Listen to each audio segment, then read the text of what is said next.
Hold on to your butts. We are changing the course of history as we see it.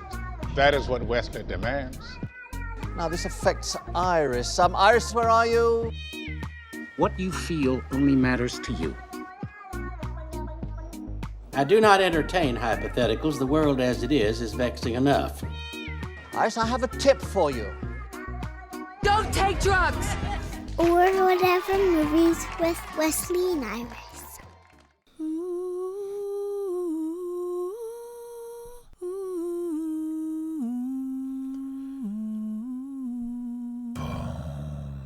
What up, and welcome to Or Whatever Movies. I'm your co-host, Iris, and I am here with my older brother, Wesley. I don't know, that was supposed to be like refined. Refined? Yeah, like first-class gentleman. Or like that faux British-American thing that people did at like turn of the century. Yeah, I can't decide if it was old money or new money. And today we're talking a movie, oh man, the culmination of James Cameron month. The moment that I have been waiting for, because we're talking Iris's favorite movie of all time. That's right. Titanic. No surprises here. We know what Iris's rating is going to be. Yeah, I'll just say right out the top, it's a totally. I mean, a totally from you and a good from me. All right. So as we always do with the big movies, the favorites, the ones we know we're just going to like gush over, I'm definitely doing the trivia for this one. Okay. I'm going to do off-topic ones. Okay. What is Titanic's official MPAA rating? PG-13. Man, that is correct. And boy, I'm going to argue this is the hardest PG-13 rating in all of cinema history. Really? Why? Because all of the bodies being flung off a ship? 1,000 people died. Most of them on screen.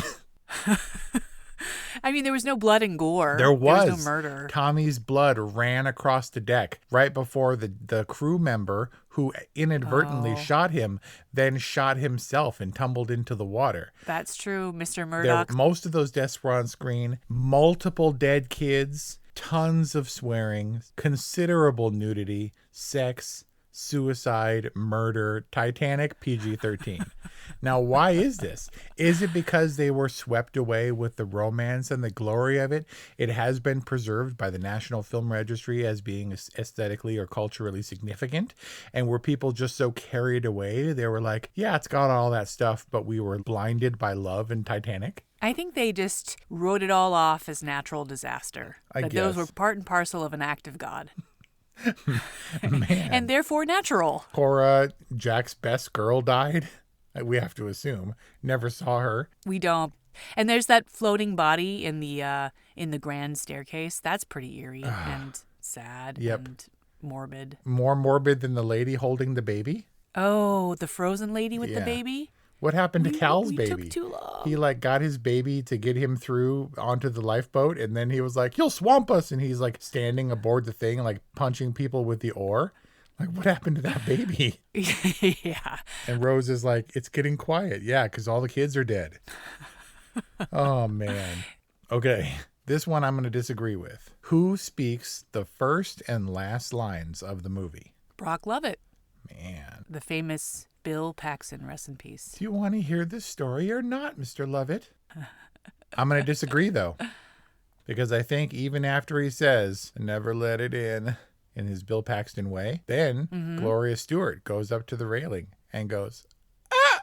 As she throws the heart of the ocean into the sea.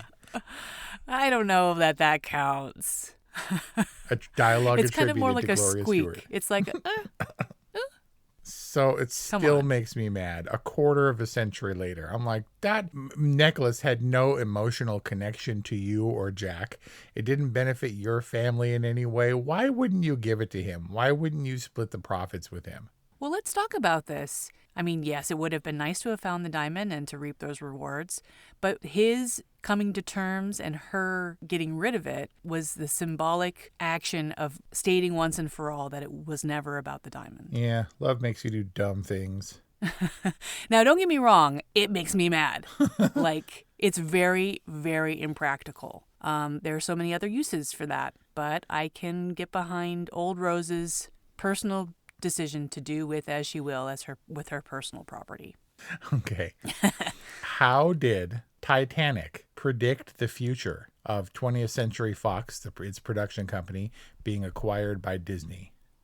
How'd it predict it? Yep. I'm confident the production of this movie involved time travel. You give up? Okay.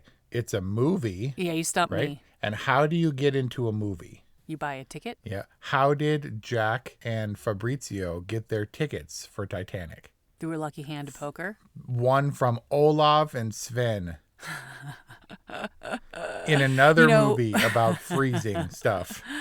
Okay. How many times did I see Titanic in theaters? Ooh, good question. I'm going to guess less than me because I saw it 7, maybe 8 times. 5? Very close. 6 times. All right. Kate Good Winslet job, Wes. has admitted over the years in interview that she is no fan of Celine Dion's My Heart Will Go On.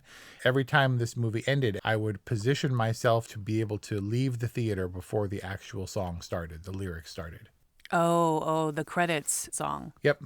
But yes, the answer is 6. Man. And 7 if you include the 3D re-release on the 100th anniversary, April 2022, in which we are recording this episode, being, of course, the 110th anniversary to the month of the sinking of Titanic. 110 years to the month. Incredible. And again, this movie, a quarter of a century old already in itself, 10 years past its re-release even. Titanic is old. I was struck in watching this movie critically at how young Leonardo Dicaprio and Kate Winslet are, not only as actors, right, but they're kids. Like, I was like, they behave like kids, they look like kids, which is crazy to me because when I saw this in 1997, I was a kid. I was younger than them, or I guess I was technically their characters' ages, even if the actors themselves were a little older. And I thought they were so old and so mature and off on their great grand adult adventure. And now I look at them as kids and it's a trip. Very strange. I'm going to argue that they look both exactly appropriate as Rose and Jack as they do in their current iteration because we've seen them so much. He does look young, but he also looks just like Leonardo DiCaprio. Like he looks young, but he doesn't look wrong, except when she cuts him loose after he's, chained down there and then they get through the gate. I know exactly right? the moment you're talking about. When he climbs the stairs in that puffy shirt and he looks that's all stuck to his little scrawny body. awfully scrawny. He looks particularly like wet cat pathetic in that moment. Yeah. And I've always thought that. That's so funny you bring it up. He went into seclusion for a year after this movie, couldn't handle the attention. And then when he came back, really his first movie back after Titanic was The Beach.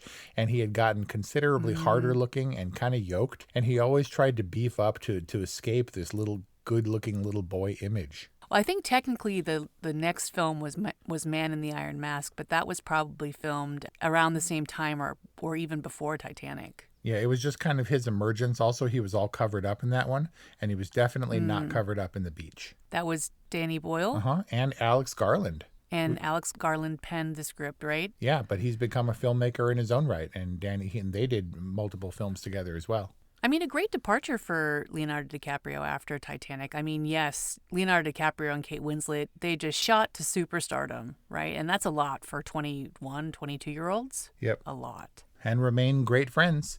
Would you agree? Because they've been voted multiple times as the couple with the most chemistry in movie history. I don't know about that. I think they've got great chemistry. I mean, they do both look back on their performances now, apparently, and kind of laugh about it. They don't think they did a very good job. Kate Winslet said her American accent was pretty bad, and Leonardo DiCaprio was like, I was a young punk in that movie. They're both kind of embarrassed by it. They both had bad accents in this movie. But I excused her bad, quote, American accent because in that time, I think in high society, it was fashionable to have like a faux European accent. Now, it's a complete other story with Leonardo DiCaprio's like, I lit on out of there and never looked back. It's like, you reckon blah, blah, blah. And I'm like, oh, that just does not sound right coming out of LA native Leonardo DiCaprio's mouth. Yeah, that kind of live by my wits, ma'am kind of vibe. Yeah, just kind of unnatural. But I think their chemistry is great. I think it's great. I wouldn't say it's the best. They get pretty raunchy in Revolutionary Road, their reunion film. I guess they have a different kind of chemistry there. Yeah, kind of gross. Whereas here it's all Romeo and Juliet, like hot but innocent. Yeah, literally the pitch, Romeo and Juliet on the Titanic. I mean, makes sense, right? Absolutely. No, these are classic stories that I'm sure, there was much hesitation because this is before James Cameron could defy expectations. Did Terminator 2 go a little bit over budget? Maybe, but nothing like Titanic. Do you remember hearing about the troubled production of Titanic at the time? Kind of. I wasn't really I wasn't tracking, but it was big news. I think there was like a weekly column in one of the trades that was like chronicling the debacle that was Titanic. I think at one point Entertainment Weekly did a series of projections for movies to be released and how it was going. And their rating scale was like ship shape or sinking fast or whatever. And it had a little graphic of a boat either afloat or half sinking or totally underwater. And then they applied that exact rating system to Titanic. And it was on its way down because, the production was ballooning from 135 to 200 million, all this crazy stuff. They said, with its considerable runtime, it's already been delayed from summer to Christmas. There's no way this movie can survive and recoup its budget. They anticipated a $100 million loss on Titanic. Wow. Man. Well, proved them all wrong. Right? Yeah, I think that if all the craziness was on my radar, then it was forgotten the moment I entered into that theater because I was primed and ready, the ideal target audience for Titanic, completely wrapped up and obsessed with this film. Yep. We talked about the influential age. And you were not only 17, give or take, right? But the same age as the Rose character. Correct. When in fact Kate Winslet was 21. Legend has it they were freezing, they were miserable, they were in one of the water tanks, and she was like, "It's my 21st birthday today." And Leonardo Dicaprio was like, "I don't care." Didn't she almost drown? They never really felt like in real danger because it was heavily controlled and there were safety divers, and of course they were in a tank. But she did say that someone would have to pay her an awful lot of money before she would work with James Cameron again. Well, I guess they're doing that. Yep. I guess she's getting paid. You know why? Because James Cameron has an awful lot of money to get her into Avatar 2. Can't wait to see it. I want it to bonk me over the head with goodness. Yeah. Available now or whatevermovies.com. So Titanic, the movie, budgeted at 135, came in over $200 million in budget.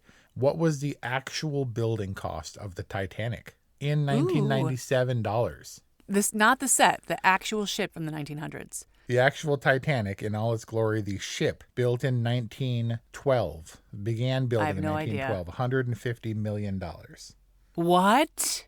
The movie Titanic cost more than it did to build the Titanic. Adjusted for inflation, $150 million? Yep. That's insane. Bruce Ismay, man. As much as he's villainized in this, what a visionary. I mean, look. It was chaos. And in retrospect, sure, you could feel some guilt and stuff. Did women and children die? Absolutely. But at that time, they were loading passengers, and the guy was like, "Hey, anybody else?" And Bruce just hopped in there. And would you have done it? Absolutely. Without shame?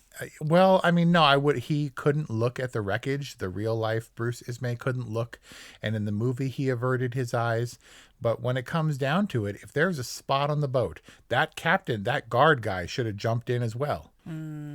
Because look, the movie was well lit and you could see people running around and screaming and everything, and things were chaos, and there's a boat on the other side letting men on, but still at the time it must have been utter chaos. And once those lights go out, you're in pitch blackness. Nobody to steer the ship, pun intended. Ugh. You do what you got to do. I said that in our review of Titanic, I would reveal my survival scenario because I definitely would have survived. Lifeboat or no lifeboat. What would you have done? This is going to be controversial, but it's still going to be PG-13. Hard PG-13? Yeah, exactly. It's Titanic level PG-13. So you go into the water one way or another. And what they did was correct. You tie the boats together. You transfer as many people into that existing raft of boats as possible. And then you go back and get as many people as you can, right? That should have been first and foremost. Once the boat goes down, little Jack in steerage knows that now that, the ship's going to suck them down and they had to avoid the suction. But now that that's gone, they're going to be coming back for us. And they didn't. for hours. And she's all like, Josephine, my flying machine. And everybody's dying. And they're chilling over there like 20 feet away. So what you do is you get everybody together and you quell the hysteria. By getting everybody together, you all hang on to each other's life vests and you create a floating raft of people. And then you use that body heat and insulation to stay warm, periodically shifting people from the inside of the circle to the outside of the circle. Would it have worked? I don't know. Would less people have died? Maybe. But it certainly would have calmed everyone down. There would have been a sense of community, of safety, of solidarity, or whatever. And failing that, going down, you make your own luck, right? And he's got his money. Hockney's got his money, and the other guy has his pistol. So you grab carving knives from the kitchen. And all those bodies in the water that aren't quite frozen yet, you cut those people open like a tauntaun in Star Wars, and you climb inside the carcass. I mean, he did it in The Revenant, spoiler. Why couldn't Jack have done that in Titanic? You just make yourself a suit of people, and you insulate yourself until help comes. Wow. So not only is the floating island of survivors on top of a floating island of dead bodies, but now you're suggesting that you desecrate the dead bodies and use them as coats? That's correct.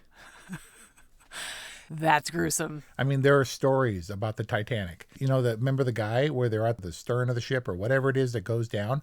Jack, this is where we first met. The guy in the life jacket who pulls out that flask. Uh-huh. He was the head baker who legendarily got so hammered that he stayed calm throughout the sinking of the Titanic and survived because he wasn't flailing around or freaking out and was pulled out, and the only thing he suffered was swollen feet. Whoa, the head baker was one of 6 people retrieved from the water? Yeah, actually it turned out to be about 40 people, but yes. Whoa.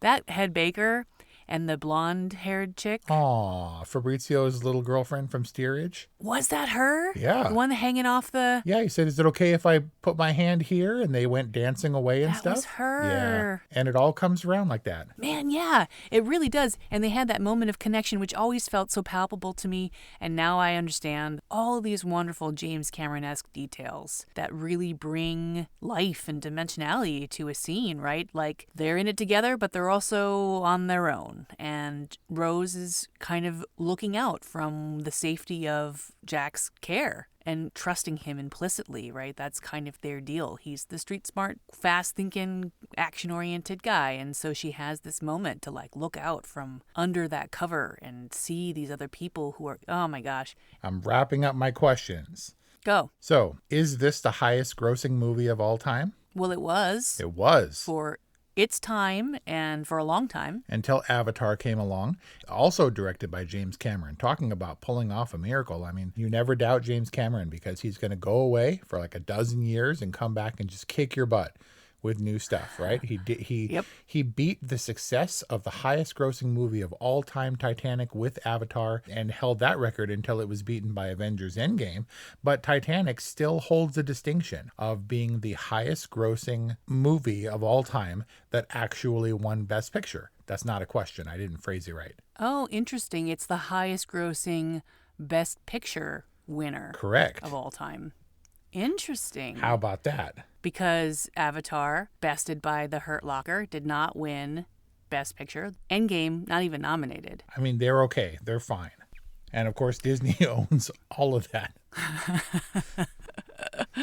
Yeah, not lost on me. And I think if you take the overall industry that Titanic spawned, its whole own cottage industry, Titanic the musical and the interactive museum exhibit, documentaries like the Back Breakfast to the cereal. Titanic, Ghosts of the Abyss, it's like what Karate Kid did to martial arts in the 80s, Titanic did for deep sea exploration. Yeah, cultural phenomenon worldwide. And it built into a fascination that people had already had about Titanic. I mean, to this day, we're still shooting TV sizzles for it and stuff. I think this is one, it's a little bit disaster heavy, but it has arguably as much death and destruction as Lord of the Rings, which apparently is a perennial favorite for a lot of people around the holidays.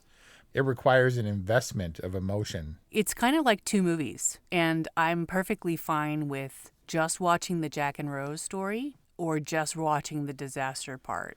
Oh, man. because they fulfill two different kinds of emotional experiences for me. I mean, I agree. And I was going to bring that up. This decided shift in tone. I can't remember what the catalyst is.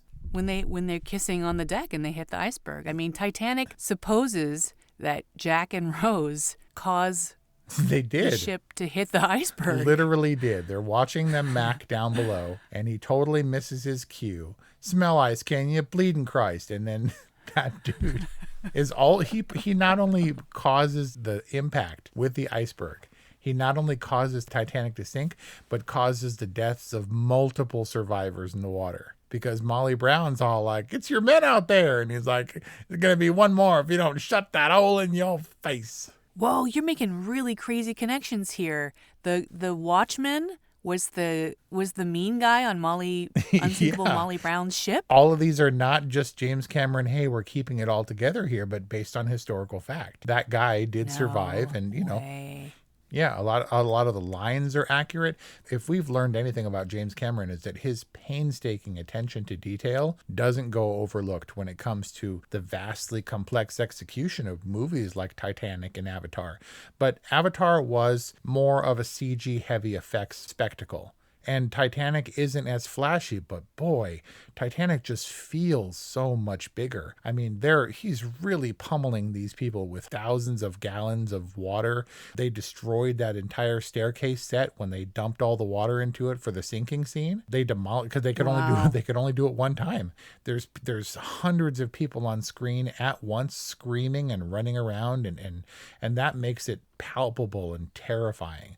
Like, they had to do all kinds of strategic blocking so that people would be in the right place at the right time in these massive crowd scenes, not just on the boat just before it sinks, but in the course of the sinking, and everybody going into the water.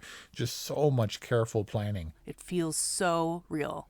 A little bit dated now, 25 years on. There's CG shots that are questionable.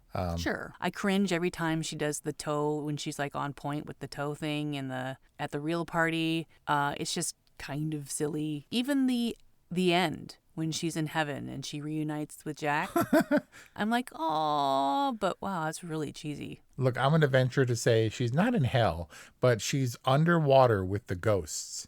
And I think that her heart, when it departs her body, when she's dead at the end in the bed, presumably, was in the heart of the ocean. Rose is the heart of the ocean, and she throws her soul down, casts her soul down to be with the dead spirits aboard Titanic still, because Jack sank and he's waiting for her at the top of the staircase underwater. Wow. Morbid or beautiful? Yeah, I or think both? it's exactly.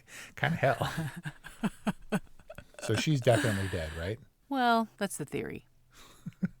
You're going to die an old lady warm in her bed. After riding on the beach on horses right in the surf, Exactly. having lots of babies, presumably. She's going to ride the roller coaster until she throws up. But there's definitely some awkward stuff. I cringe when they do all the period stuff. Like, what's the artist's name? Something Picasso? It'll amount to nothing.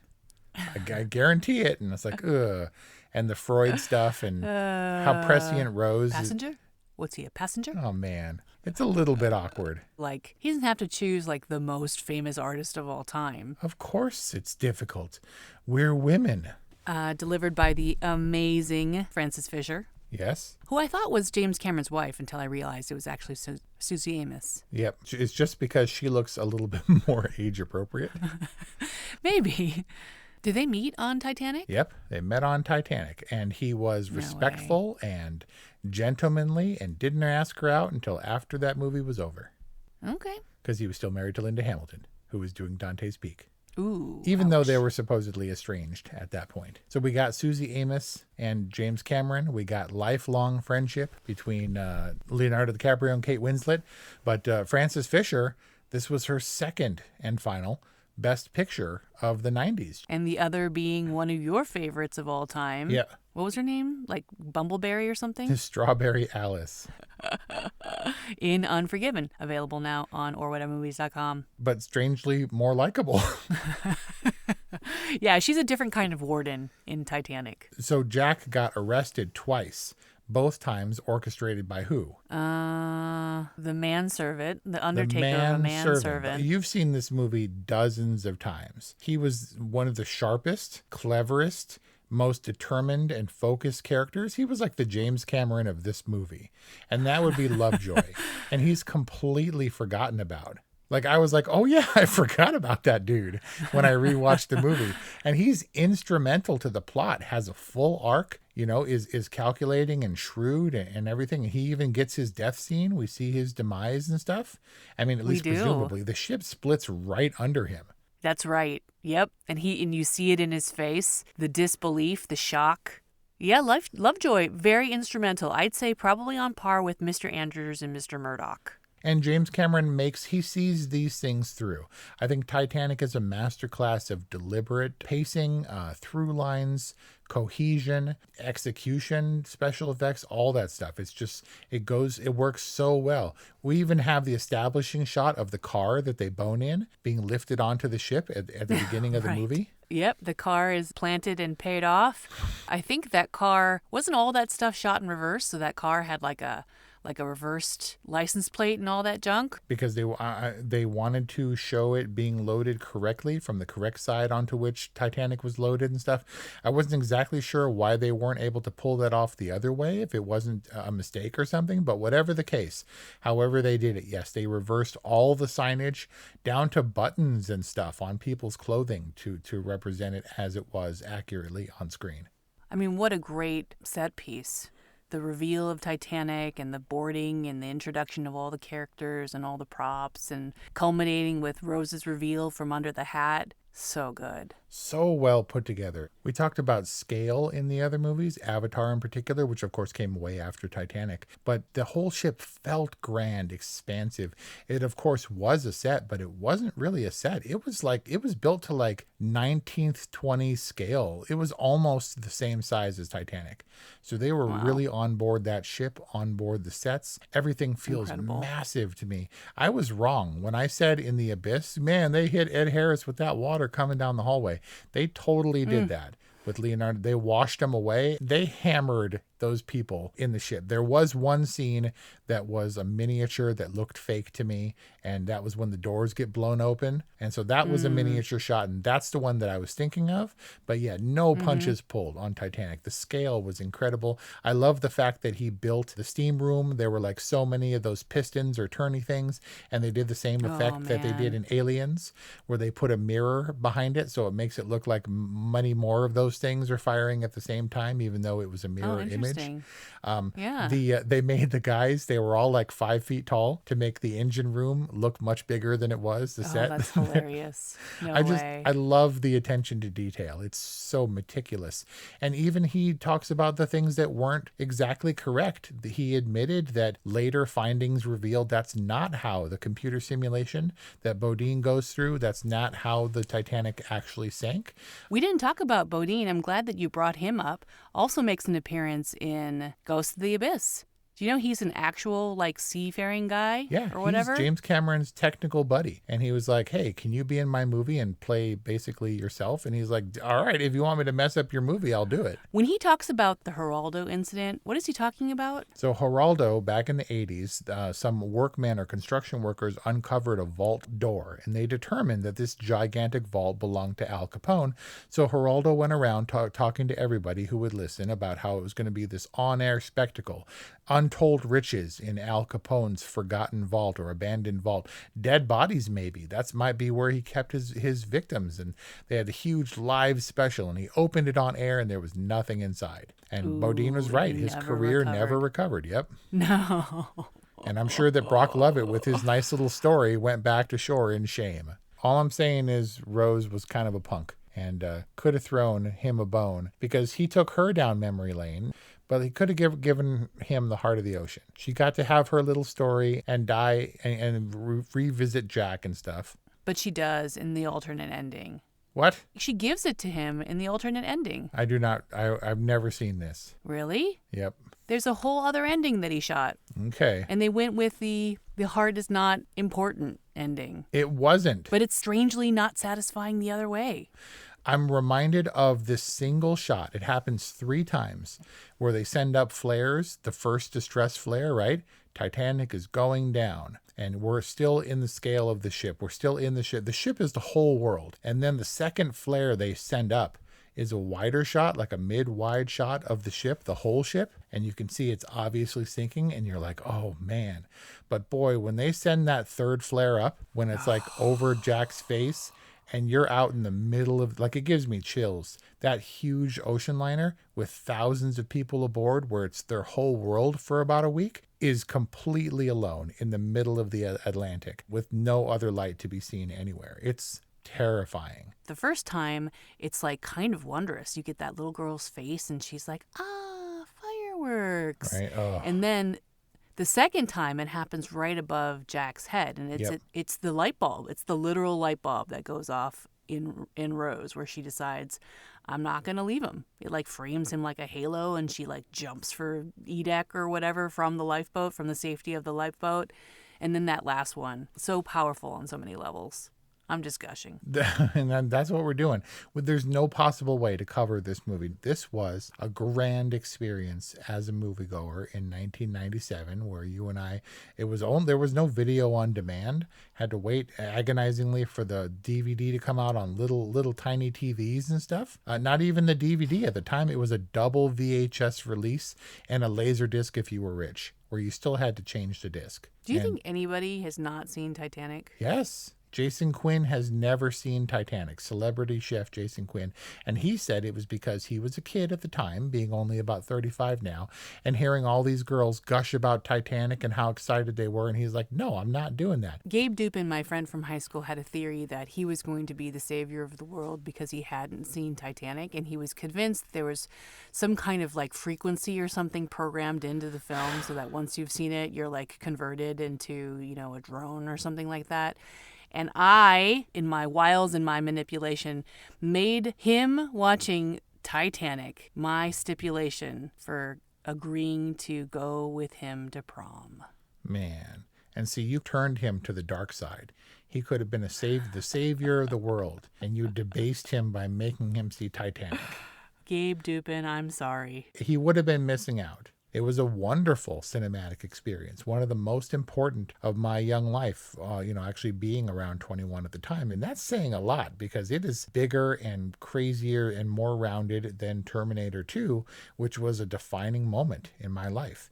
It is the Best Picture Academy Award winner and the first Best Picture Academy Award winner to be produced, directed, written, and edited by the same dude. And that dude is James Cameron. And there's a reason we saved Titanic for last. Thank you for subscribing to our podcast. I'm going to die happy and warm and old in my bed. Thank you for listening, and we'll see you next time.